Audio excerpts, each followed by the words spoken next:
The Graduate Institute's Geneva Trade Platform proudly presents e-commerce terminology for trade negotiators.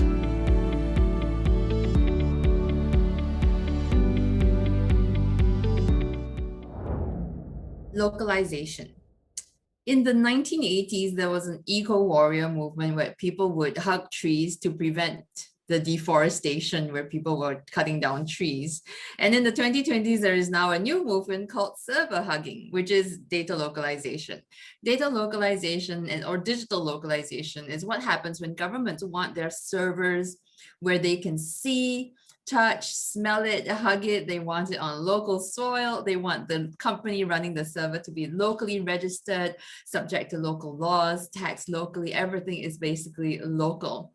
Yet in these days, we do have companies who are, they're born in the cloud. They grow up from using technologies which may not necessarily be tethered to a particular geography. They may not even necessarily be available in country, at least not yet. So in that case, localization and localization policies, they actually, in my point of view, limit local innovation.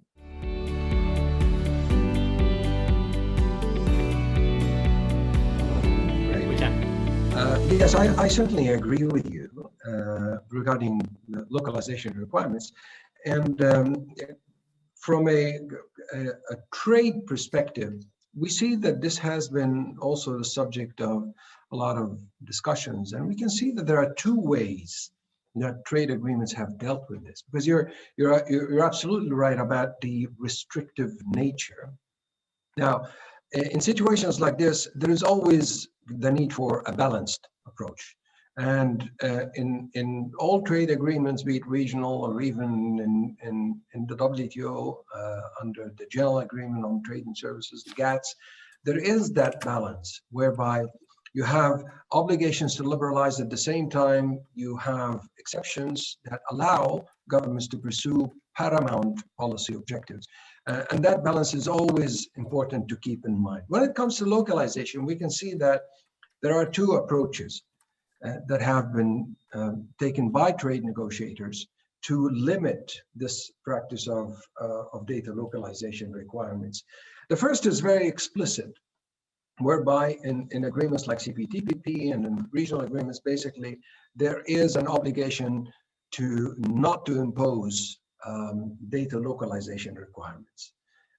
Alongside, of course, there's the policy space with exceptions, provisions that allow that under certain circumstances, particularly to pursue legitimate policy objectives.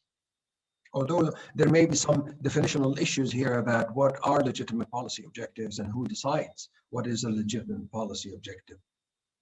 But of course, in a regional agreement, you can assume a certain degree of like-mindedness among signatories to a regional trade agreement to come together and have an easier understanding about what is legitimate and what is not legitimate by way of public policy objectives that would allow a deviation from the obligation not to impose a localization requirement.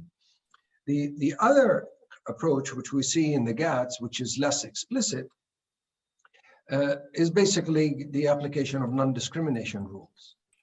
And when the non-discrimination rules, like national treatment, is basically about not imposing any measure that modifies conditions of competition to the detriment of services and service suppliers of other members, then you look at a localization requirement and then you ask the question, why is it problematic from a business or a trade point of view? It is problematic because it inflicts an additional cost on a foreign service supplier or a foreign business, which modifies conditions of competition between that foreign service supplier and a like service supplier from a national origin. And therefore, if it modifies conditions of competition, then by definition, it would violate the non-discrimination standard in national treatment. Now, that's an obligation. You would not find the term prohibition of localization requirements, but the application of non-discrimination rules would lead to a similar outcome like what we see in regional trade agreements.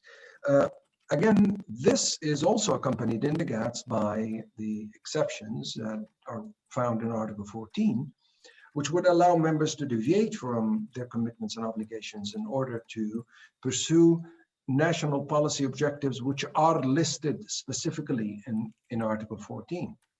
Now, in a situation like this, of course,